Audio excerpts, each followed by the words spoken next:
Salut à tous et à toutes, on se retrouve pour une nouvelle vidéo en mode pro leader. Dans cette vidéo, on va se retrouver directement pour la troisième étape de l'Open Tour qui va entre Lavore et Rodez. Et on va se retrouver au départ de cette troisième étape. On va essayer de partir dans l'échappée. J'espère que vous avez regardé la dernière vidéo. On avait fini hors délai dès la deuxième étape. On n'avait même pas pu participer à la troisième. Et là du coup sur cette troisième étape, on va essayer d'aller chercher des codes de troisième catégorie ou de quatrième catégorie. Et également des sprints intermédiaires. On va du coup essayer d'abord de partir dans l'échappée. On avait aussi réussi à passer une cote de quatrième catégorie dans la dernière vidéo. On va maintenant essayer de partir dans l'échappée, ce qui nous ferait un peu progresser, et également de aller chercher des cotes de troisième catégorie ou encore un sprint intermédiaire. Malheureusement la chute nous met pas très bien, on n'a pas encore totalement récupéré. On va essayer en tout cas directement de partir dans l'échappée. Voilà, on essaye de partir dans l'échappée. On va se retrouver une fois que l'échappée est complète et au niveau de la cote de troisième catégorie. Malheureusement sur cette étape, on n'a pas réussi à prendre l'échappée. C'est une échappée de 4 coureurs qui s'est échappée. On va maintenant se retrouver dans le final de cette étape. Dans le peloton, c'est le final de cette course. On va dire à nos coureurs de sprinter s'ils veulent bien. Et du coup, Nance Peters fait 2 et Björn Godot fait 3. Belle étape dans l'ensemble pour notre équipe. Nous, malheureusement, on va finir dans les délais, tant mieux. Mais on va finir loin du peloton à 13 minutes. On vient d'arriver là. On va maintenant se retrouver pour voir les classements de nos coureurs sur cette troisième étape de l'Open Tour. Nos coéquipiers qui ont fait 2 et 3 se retrouvent 2 et 3 au classement général. On va essayer sur cette quatrième étape de partir dans l'échappée. On se retrouve au départ avec mon coureur. Je pense pas qu'on va partir dans l'échappée sur cette course, trop dur malheureusement, va falloir d'abord essayer de la finir. On va se retrouver dans le final de cette course. On est déjà hors délai à 80 km de l'arrivée, on va sûrement finir hors délai sur cette étape. On va se retrouver dans le final pour voir si on est hors délai. Malheureusement deuxième place de Nance Peters aujourd'hui, donc on va finir hors délai.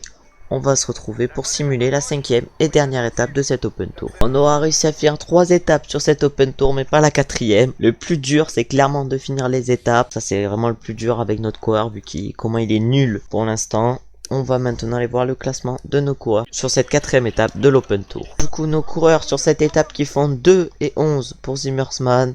Du coup, Nance Peters qui est deuxième au général. Égalité avec Mark Padoun et Zimmersman qui est 10e. On va maintenant aller simuler la cinquième étape de cette Open Tour en espérant une grosse étape de notre coureur Nance Peters. Et pourquoi pas également une grosse étape de Zimmersman. Et oui, Nance Peters qui réalise une belle 8ème place. Zimmersman lui qui finit un peu plus loin. Et Nance Peters finit donc 4ème au général. Ah oui, il a perdu 6 minutes 36 sur Mark Padoun. Ça fait beaucoup. Et nous on prend plus 13. Après cette Open Tour, on prend donc un plus en pleine. Plus 2 en sprint avec attaquer et s'échapper en tête en 10 km et passe en tête d'une cote de catégorie 3 ou 4. On a également pris un plus 2 en accel pour être passé en tête d'une cote de catégorie 3 ou 4. Et s'être échappé pendant moins de 10 km 5 fois. Après on a également plus en ballon pour avoir passé la cote de 3ème ou 4ème catégorie. On a également un plus en descente pour avoir terminé une étape, plus en chrono pour avoir cumulé 50 km en échappée solitaire, plus en prologue pour la même chose que le chrono, plus 2 en endurance également, plus en résistance. On n'a pas amélioré en pavé, on a pris plus 1 en récup, on est toujours en E. On va maintenant se retrouver pour la deuxième saison et d'abord pour le mercato. Et du coup en équipe on a fini 23ème sur cette saison et du coup on va voir qu'est-ce qu'on recrute comme coureur. Donc du coup on va prendre Lopez parce qu'il est bon en montagne, il a également pas des trop mauvais stats. On va prendre Lopez pour remplacer notre autre coureur. On va partir avec la même forme que sur la saison 1, avec une méforme sur les 3 jours de la Provence, puis une grosse forme sur la Brest Club et une grosse forme sur l'Open Tour. On va donc se retrouver pour la première étape de ces 3 jours de la Provence, un contre-la-montre qu'on va essayer de bien réaliser. Au départ de ce contre-la-montre avec mon coureur, on va essayer de réaliser un gros chrono. On va se mettre en position contre-la-montre et on va essayer de réaliser un gros chrono. On est le premier à partir, j'ai l'impression, parce qu'il n'y a pas eu encore de temps intermédiaire réalisé. On est malheureusement au plus bas, avec comme objectif de faire 8,24 au premier temps intermédiaire. On va essayer de réaliser cet objectif. On va pour l'instant à 53 km/h. Oh là là. On va essayer de tout donner sur ce vélo de contre-la-montre pour réaliser un gros chrono. Derrière. Putain, mais j'arrive même pas à voir derrière.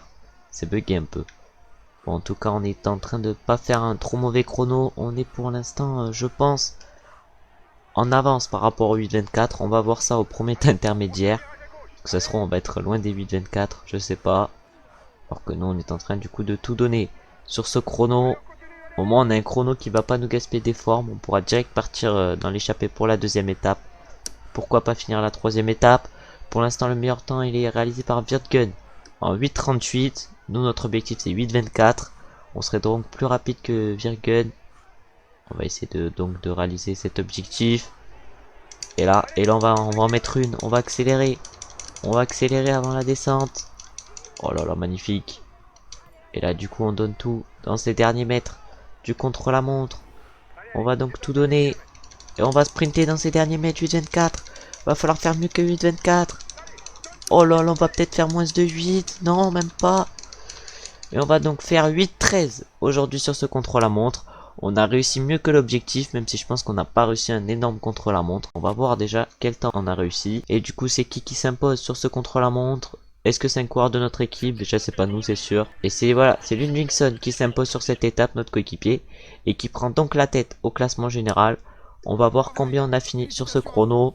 On a donc fini 43e sur ce chrono, à 16 secondes de Ludvigsson. Et du coup, on progressera donc, vu qu'on a réussi un contre-la-montre.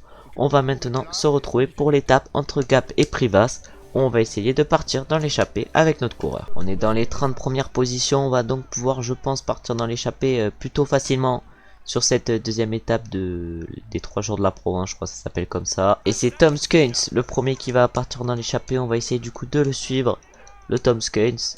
Et on va voir si on peut réussir à être dans l'échappée sur cette étape. On voit que derrière il y a Brent Van Moor derrière nous. On va essayer d'aller chercher Tom Skuins et on va se retrouver au sprint intermédiaire pour voir déjà si on est dans l'échappée. On se retrouve donc au premier sprint intermédiaire. On est face à Oliveira, Brent Van Moor et Tom Skuins. On va essayer de réaliser un gros sprint pour pourquoi pas en battre un des trois. Battre les trois, hein. Notre objectif c'est clairement de passer en tête de ce sprint inter. On va voir si c'est réalisable. Alors que là c'est Brent Van Moor, le premier qui va lancer. On va prendre la roue Brent Van Moor ou à Nelson Oliveira. On va voir si on peut y arriver. Oh là là, on prend la roue Brent Van Moor. Brent Van Moor, Tom Skuins, et Oliveira. Mais d'où on ne tient pas aussi longtemps que... Bon si, peut-être un peu plus. Et du coup on finit 4ème de ce sprint intermédiaire. On va maintenant se retrouver pour le deuxième sprint intermédiaire de cette... On est à 2 km de ce deuxième sprint intermédiaire. On va essayer de battre encore nos adversaires aujourd'hui. On n'a malheureusement pas réussi à les battre au premier sprint intermédiaire. Ils étaient plus rapides que nous. On a fini 4ème, mais on n'était pas si loin d'eux. Oh oui, ça c'est le sprint avec le virage. C'est le sprint avec le virage. On va essayer de bien réaliser le virage. On va essayer d'aller chercher la première place. Oh non, il y en a un il y a Tom Skuins qui a bien pris le virage également. Tom Skuins. Et on finit 2ème, malheureusement, sur ce sprint intermédiaire. Juste derrière Tom Skuins. On a donc réussi à battre 2 coureurs sur ce sprint intermédiaire. On va maintenant se retrouver pour la 3ème catégorie. On est à 1,7 km du sommet sur cette étape. On va essayer d'aller chercher le 3ème catégorie devant ces Brent Van Moor qui accélère. Avec Nelson Oliveira, Tom Skuins. Ils sont clairement à fond sur cette côte. On va essayer de suivre Brent Van Moor. On va essayer de suivre Brent Van Moor. Oh là là. On va essayer d'imprimer un tempo élevé. Alors que là devant il y a Tom Skuins et Brent Van Moor. Oh, ils vont sûrement nous distancer dans cette côte. On va peut-être essayer d'aller les chercher. Mais non, c'est impossible. J'ai trop mal géré, c'est horrible. Et du coup on va finir 4ème sur ce 3ème catégorie. Loin des 3 autres coureurs. On va donc récupérer et retourner dans le peloton. On va se retrouver dans le final de cette étape. Et du coup on arrive quand même à finir cette étape. Première fois qu'on réussit à finir 2 étapes sur les 3 jours de Provence. C'est pas trop mal. On va maintenant voir le classement de nos coéquipiers sur cette 2ème étape. Du coup notre premier coureur sur cette étape c'est Jake Stewart qui a fini 8ème. Et Ludvigsson a fini 11ème. Il est toujours premier au classement général. On va maintenant se retrouver pour la 3ème et dernière étape de ces 3 jours de la Provence, où on va essayer encore de partir dans l'échappée avec mon coureur. On est au départ de cette 3ème et dernière étape des 3 jours de la Provence. On va essayer de partir dans l'échappée. Oh là, ça nous ouvre les portes de l'échappée. On va essayer de partir dans cette échappée, sauf qu'on se fait suivre par à peu près tous les coureurs, parce que le sprint intermédiaire va sûrement se jouer entre les leaders du sprint. On va donc se retrouver pour le sprint intermédiaire. On va essayer de se replacer, parce que là ça accélère dans ce peloton. En vrai, limite essayer de finir l'étape et pas partir dans l'échappée, mais s'il y a moyen de partir dans l'échappée, autant y aller. On va lancer le sprint pour pourquoi pas se replacer. Oh là là, on va essayer de se replacer sur cette étape. Oh man, c'est trop dur d'esquiver les gens sur ce genre d'étape. Alors qu'on a notre coéquipier Ludvigsson qui finit devant nous. Nous on va essayer du coup de partir dans l'échappée. pourquoi le Nixon il me suit. Et ne vous accrochez pas à moi du coup. Mais c'est quoi ces gogoles? Bon, allez, bon on va pas essayer de partir dans l'échappée. Et nous on va se mettre en suivre sans se fatiguer. Pour pas être trop cramé. Et on va du coup se retrouver dans le final de cette course. Mes coéquipiers qui vont se jouer le sprint, nous on est loin. Alors que c'est Giulio Ciccone qui s'impose. Nous, nos coéquipiers, ils font combien sur cette course? On voit pas leur classement et on va du coup voir si on finit hors délai sur cette étape. Pour l'instant, on est clairement hors délai. On va essayer de finir la descente à fond pour ne pas être hors délai sur cette course. Et du coup, malheureusement, on finit hors délai sur cette troisième étape. On n'aura toujours pas réussi à finir les 3 jours de la Provence. C'est miteux. Mais c'est pas grave, on n'est pas assez fort pour l'instant, notre coureur il est vraiment trop nul, ça devient vraiment horrible d'arriver à chercher quelque chose. On n'avait même pas gagné le classement général sur cette course alors qu'on était très bien avec Ludvigsson qui était premier au classement général. On va donc voir combien il finit aujourd'hui. 40e, 48e, 49e, 50e. Et Ludvigsson qui finit deuxième au général, égalité. Non, bah allez, quelle fraude. Et du coup, on prend plus 6 sur cette course. Après avoir terminé un contre-la-montre individuel, avoir cumulé 75 km. En échappée solitaire, on prend donc un plus 1 de PN. On prend également un plus 2 en contre-la-montre et un plus 2 en prologue et également un plus 1 en résistance. On se retrouve donc avec une note de 69,7. On va maintenant se retrouver pour la première étape de la Bresse Cup. Du coup, on peut voir le parcours ici de cette première étape de la Bresse Cup, une étape clairement plate. On va essayer de partir dans l'échappée avec notre coureur. On se retrouve au départ de cette étape. On est au départ du coup de cette première étape et on va essayer du coup de partir directement dans l'échappée. Voilà, on peut voir la voiture devant et on va essayer du coup directement de partir dans l'échappée pour pourquoi pas aller chercher le 4ème catégorie ou le sprint inter. Sur cette Bresse Cup, personne ne nous suit. Ah ouais, non mais c'est quoi cette chute? Personne ne nous suit, on va se retrouver au 4ème catégorie ou au sprint inter. On est au pied de ce 4ème catégorie, un 4ème catégorie qui fait 1 km 800 à 6,2% et là on est sur du 10%. On a derrière nous Taco van der Norn et Gonzalez, un coureur de la Carrera. Ah, c'est le meilleur puncher de l'échappée, Gonzalez. Comme on vient de le voir, on va essayer d'aller chercher ses points. Alors que là, c'est en train de nous suivre pour Taco van der Norn et Gonzalez. Oh là là. Est-ce qu'on va pouvoir accélérer? On accélère dans le virage. On en met une petite. On va voir si on arrive à suivre. C'est Taco van der Horn qui accélère sur la gauche de la route. Taco van der Horn. On se met directement dans sa roue. Et on va lancer le sprint. On va voir si on peut aller chercher quelque chose. Et je crois bien qu'on va aller chercher cette cote. Et oui, magnifique. On va donc chercher cette cote de 4ème catégorie. Et on va donc prendre un plus 1, encore une fois, je sais pas en quoi, mais on va du coup améliorer nos stats. On va maintenant se retrouver pour le sprint intermédiaire. Du coup, on se retrouve maintenant pour le sprint intermédiaire. On est encore avec Gonzalez et Van der Horn. On va voir si on peut aller encore les battre sur ce sprint inter. Vu qu'on les a battus sur le 4ème catégorie. Oh là là. Ils sont derrière nous. On va tenter le sprint. Directement dans la roue Taco van der Horn. Sauf que Gonzalez a l'air trop rapide. On aurait pu battre Taco. Mais Gonzalez malheureusement est trop rapide. On finit 2 sur ce sprint inter. On va maintenant se retrouver pour le 4ème catégorie. On se retrouve au moment du 4ème catégorie. C'est Taco van der Horn qui accélère de loin pour peut-être lâcher Gonzalez. On va prendre du coup le gel rouge pour essayer de les distancer dans cette côte. On prend tout notre gel rouge, il reste encore 700 mètres. Et c'est Gonzalez qui accélère bien. Oh, Gonzalez qui sprint, Gonzalez qui donne tout. Gonzalez, on va essayer peut-être d'aller le battre. Et je crois qu'on va encore finir premier. Et ouais, encore premier sur ce 4ème catégorie. On aura réalisé un 2 sur 2. Maintenant, on va attendre le peloton. Vu que l'échappée ne risque pas d'aller au bout. On va se retrouver dans le final de cette course. Et nous, on finit dans les délais. Et on a réussi à choper 2 codes de 4ème catégorie. On portera donc le maillot à poids. On va maintenant voir le classement de nos coéquipiers. Du coup, notre premier coureur, c'est Burgodo sur cette étape. Il finit 13ème.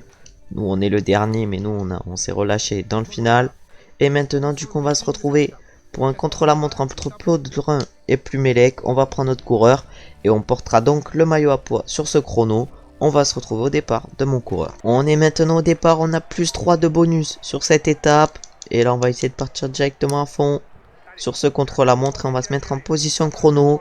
Notre objectif sur ce chrono, c'est de faire moins de 10 minutes 39. On va essayer de le réaliser et on va essayer de réaliser un gros chrono aujourd'hui. Allez, on va se mettre en position chrono. Non, on va se mettre à fond, mais pas totalement à fond. On va se mettre comme ça, en position contre la montre. Et on va voir si on peut réaliser un gros temps sur cette course. sur cette Brest Cup, cette deuxième étape. On avait réalisé pas un trop mauvais chrono sur la première, sur les 3 jours de la Provence. Notre premier chrono en carrière. Et là, on va voir si on peut réaliser un gros chrono. On peut voir la voiture devant. Est-ce que des temps ont déjà été réalisés? Non, pas encore de coureurs sont arrivés. Après, c'est normal, on partait dans les derniers sur cette course. Et là, plus que 5 km comme nous le dit l'entraîneur, le directeur sportif, pardon. Et là, nous, on est en train de tout donner. Oh là là, on est pour l'instant à 60 km/h, on a un gros tempo. Et on mène bien le rythme sur cette course. Oh là là. Oh, magnifique. Oh mince. Voilà, là, va falloir récupérer. Et oui, magnifique. C'était pas au mieux, mais ça pouvait passer. Cette descente. Mais allez, mais c'est miteux, je chute là. Mais non. Je croyais que ça allait passer, ça passe malheureusement pas. Et là, c'est la cote de Cadoudal. 1,8 km à 6,2%. On l'attaque à fond cette cote et on va sûrement pas réussir un gros chrono. Vu qu'on vu qu'on a chuté malheureusement. Est-ce que déjà on va pouvoir réussir l'objectif de 10 minutes 39? On va voir ça. Et là on donne tout, il reste encore 1 km. Voilà, 900 mètres encore. Est-ce qu'on va pouvoir réaliser un gros chrono? On va accélérer encore 700 mètres. Encore 500 mètres maintenant. Ah non, non, mais on va faire moins que notre objectif. On va faire un chrono exécrable aujourd'hui. Ah, vous voulez 10,39, c'était la win ou quoi, 10,39? Je sais pas, en tout cas on fait, ouais, on va faire 11,39 limite. 11,29 sur ce chrono, un chrono catastrophique malheureusement. On va se retrouver pour voir les résultats. Du coup c'est Ethan qui s'impose en 10-14 devant notre coéquipier Ludvigsson. Nous on a fini loin malheureusement sur cette course. Et là maintenant c'est la dernière étape de cette Brest Cup. On va encore essayer de partir dans l'échappée avec mon coureur. Pour pourquoi pas conserver le maillot à poids. On est bien placé, on est placé directement devant et on va direct essayer d'attaquer dans du 8% pour essayer de partir dans l'échappée. De toute façon on est mal placé au général, du coup ils nous laisseront forcément partir. On va se retrouver pour voir si on est dans l'échappée ou au niveau du 3ème catégorie. Malheureusement on n'a pas réussi à rattraper l'échappée, mais là on se retrouve à l'avant. Pour cette cote on va essayer de passer en tête du secteur pavé. Pour ainsi prendre un plus en pavé, on va essayer en tout cas. Alors que notre accélération n'a pas l'air de faire du bien à ceux qui sont derrière nous. Et du coup, bim, est-ce qu'on va sortir en tête du secteur? Et oui, on sort donc en tête du secteur pavé. Et on va voir si on peut aller chercher les 2 points pour le maillot à poids. Normalement, on devrait aller chercher les points sur ce 3ème catégorie. Et oui, on prend les 2 points. On va maintenant se retrouver la cote de 4ème catégorie. Malheureusement, il y a Anthony Roux devant nous. Du coup, on va pas pouvoir aller chercher ce point. On va se retrouver dans le final de cette course. Du coup, c'est Hater qui remporte le général devant McNulty, Jungels, après avoir remporté la dernière étape. Et du coup, sur cette Brest Cup, on a bien progressé. On prend du coup un plus 2 en plaine, on prend un plus 2 en vallon. On prend également un plus 1 en descente, ce qui nous fait 64 descentes. Plus 2 en contre-la-montre, 69. Plus 2 en prologue, 71. Plus 2 en endurance qui nous fait 74, également un plus en résistance et également un plus 2 en pavé pour être sorti en tête d'un secteur pavé de difficulté 1, 2 ou 3 étoiles pour avoir terminé une course avec des secteurs pavés. Et on prend également un plus 2 en récupération pour avoir terminé 5 étapes de plaide et avoir gagné un classement du super combatif. On va du coup maintenant se retrouver pour la première étape de l'Open Tour. On a les mêmes 2 premières étapes que sur le premier Open Tour avec Montsalvi Montauban et Albi Toulouse. On va essayer de partir dans l'échappée sur cette première étape. On va se retrouver au départ avec mon coureur. On est au départ de cette étape, on n'est pas extrêmement en forme, mais on est plutôt en forme. On arrive à passer tranquillou. On va essayer de partir dans l'échappée. On est en forme, on a plus 1 aujourd'hui. On a un peu progressé, on va voir si on peut partir dans l'échappée. Et là on va du coup essayer de partir avec Seb Van Mark sur cette étape. On va se retrouver au niveau du 4ème catégorie. On est à 1 km du sommet sur ce 4ème catégorie et c'est Seb Van Mark qui accélère en premier, suivi directement par Schlegel. On va essayer de les suivre, mais j'ai l'impression qu'on n'est pas assez fort pour les suivre. Notre 64 d'accel fait un peu mal. Oh là là. Oh là là, mais ils sont trop forts devant Schlegel. Schlegel et Seb Van Mark qui nous ont clairement mis une menace. On n'a pas réussi à les suivre au début. Du coup, ils nous ont mis cher. Et c'est Schlegel qui va passer en tête, j'ai l'impression. Ouais, Schlegel qui passe devant Seb Van Mark. On va maintenant se retrouver pour le 3ème catégorie. On est maintenant au niveau du 3ème catégorie. On est encore face à Van Mark et Schlegel. Notre objectif c'est de passer en tête. Ça nous ferait déjà un plus 1 ballon. Alors que là c'est Van Mark qui accélère. Van Mark qui accélère. On se met directement dans sa roue. Seb Van Mark. Seb Van Mark, on va voir si on peut aller le battre. Seb Van Mark qui donne tout. Seb Van Mark. On va se mettre directement dans sa roue à Seb Van Mark. Est-ce qu'on va pouvoir le sauter? Non. Et non, on fait 2 sur ce troisième catégorie. On va maintenant se retrouver pour le sprint intermédiaire. On est maintenant au sprint intermédiaire, donc on va essayer d'aller remporter. Après, on se relèvera pour la fin de course. Oh là là là, on va tout donner sur ce sprint inter. Je crois qu'en plus, c'est celui qui tourne. On va essayer de tout donner. Oh là là, le sprint inter, il y a un virage directement, il y a un virage. Oh là là, il tourne masse. Est-ce qu'on peut passer en tête sur ce sprint inter? On va voir ça. Ça tourne. Oh là là, on va voir ça. Et oui, on passe en tête, juste devant Seb Van Mark. Schlegel fait 3. Maintenant, on va attendre le peloton et on va se retrouver dans le final. Du coup, on a fini 7ème avec Jake Stewart. Et du coup, maintenant, on va se retrouver pour la deuxième étape. On va essayer de partir dans l'échappée avec mon coureur. On est au départ de cette deuxième étape. On va encore essayer de partir dans l'échappée avec mon coureur. On est en full forme aujourd'hui. On n'a pas le maillot à poids malheureusement. On n'a pas le maillot vert non plus. Mais on va essayer de partir dans l'échappée. Le maillot vert, il est devant.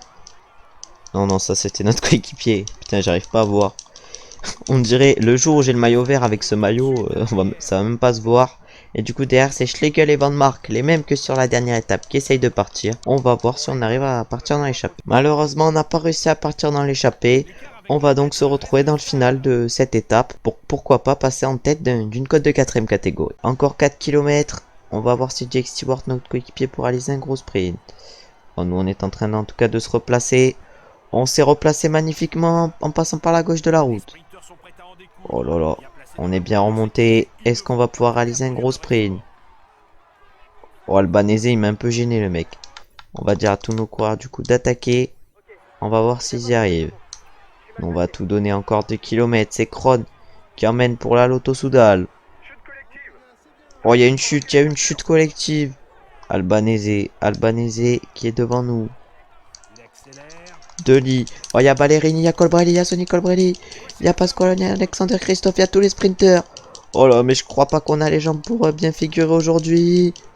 Bon, bah pas trop mal figurer, j'ai l'impression. Fini 13ème sur cette étape. Pas une trop mauvaise étape aujourd'hui. On va du coup aller voir combien nos coéquipiers ont fini sur cette étape. Du coup, c'est Colbrelli qui s'est imposé devant Groves et Boigny. Nous, on a fait 13. Notre deuxième meilleur coéquipier a fait 19. C'était pas une trop mauvaise course pour la dernière course de la vidéo. Voilà. Du coup, on peut voir que c'est Pogacar devant. Nous, on est 24ème au classement des équipes. On n'est pas trop mal avec mon coureur. On a bien progressé. En tout cas, merci d'avoir regardé la vidéo. On se retrouve très bientôt pour une nouvelle vidéo en mode pro leader. Dans cet épisode, on aura bien progressé, on aura bien amélioré nos stats. On se retrouvera dans le prochain épisode pour la fin de la saison 2, en espérant finir l'Open Tour et en ne finissant pas hors délai. On se retrouve très bientôt. N'hésitez pas à liker, commenter, vous abonner si la vidéo vous a plu. Ciao, ciao, ciao.